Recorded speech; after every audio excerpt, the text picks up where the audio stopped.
Case गया और उस कोर्ट ने बीएसए साहब से कह दिया, भाई साहब कि आप जो है बीएसए के पद पे रहने के लायक नहीं हैं। कोर्ट ने स्पष्ट रूप से कह दिया कि क्यों ना आपके खिलाफ उच्च स्तरीय विभागीय कार्यवाही करी जाए, प्रदेश सरकार को आपका नाम दिया जाए। मामला क्या, मैं आपको बताता हूँ। हुआ ये कि एक घर में माता पिता दोनों टीचर थे, उनकी बेटी थी, ठीक। तो पिताजी रिटायर हो गए, ठीक है। माता जी जॉब में रहते हुए उनकी डेथ हो गई। तो लड़की की शादी हो गई, वो पहुंची बीएसए के पास। उन्होंने अनुकंपा के आधार पर उनको नौकरी चाहिए थी। लड़की बीएड पास थी, टीटेट भी पास थी, ठीक है।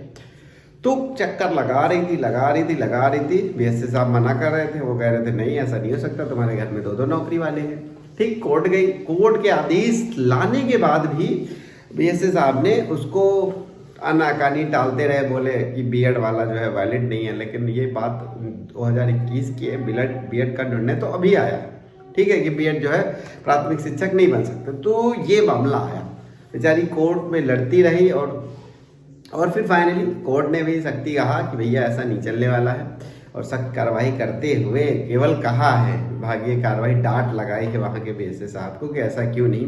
अगर आप टेक्निकल की बात की तरफ जाते हैं तो देखिए, उनके पापा रिटायर हो गए थे, उनकी मम्मी की डेथ हो गई थी, तो पापा गवर्नमेंट जॉब में नहीं थे और उनकी मम्मी की डेथ हो गई। लड़की विवाहित हुई तो भी अगर नॉमिनी है तो उसको नौकरी मिलनी थी, ठीक है।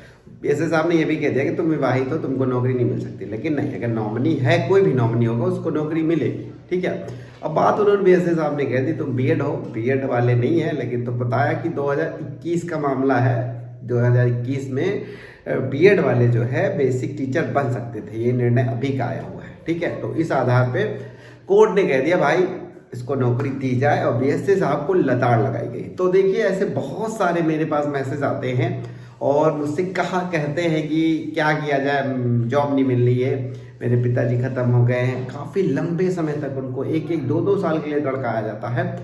तो यही है कि विभागीय लोग हैं, आपस में ऐसा किसी के बच्चे जो है इस तरह दौड़े भागे ना, और हेल्प हो जाती है कि अगर किसी के परिवार में वैसे भी उसका परिवार का सदस्य खो चुका है, कमाने वाला खो चुका है, इस कंडीशन में अगर किसी परिवार का बच्चा, परिवार सोचिए कितना दिक्कत में होता है कि पैसे नहीं है, ऊपर से दौड़ रहा है इस चक्कर उस चक्कर, ई पेपर ऊ पेपर के चक्कर में, उसको नौकरी नहीं मिलती है। तो रिक्वेस्ट है, अगर मेरी आवाज़ किसी सुनती होगी, रिक्वेस्ट है भैया, अगर किसी भी भाग की बात हो कि अगर कोई पेरेंट्स ख़त्म हो जाते हैं तो उसको नौकरी जितनी जल्दी हो सके, जो भी पेपरिया पूरी करी जाए, लेकिन वो काम जल्दी होना चाहिए जिससे परिवार सफ़र नहीं करता है, ठीक है।